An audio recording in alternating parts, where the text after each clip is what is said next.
Nazir daripada Radio Era. Hola, dan sekarang Dina ada iPhone 4. Ingat tak macam mana kita suka sangat tengok Astro Beyond yang gambar dia cantik, definisi tinggi, HD lah katakan kan.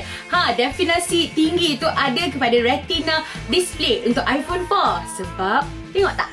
Cantik kan? Dia dah HD. Jadi kalau kita zoom dekat-dekat pun gambar dia takkan pecah. Dan kepada anda yang suka sangat ambil gambar sendiri, selain daripada dia ada kamera kat depan, dia ada kamera kat belakang 5 megapiksel bersama dengan LED flashlight. Memang canggih. Jadi dah lah HD, ambil gambar pun 5 megapiksel. Memang confirm cantik. Tak pakai makeup pun cantik juga. Jadi kalau tengok kiri kanan tu macam abang tu handsome. Ambil gambar je, confirm sampai bila-bila boleh teringat kan. Dan kalau anda pun suka ambil video, ambil je video terus boleh muat turun ke YouTube ke laman web anda, ke blog ke, sangat-sangat mudah. Jadi telefon ni sangat cantik dan sangat canggih. Dapatkan iPhone 4.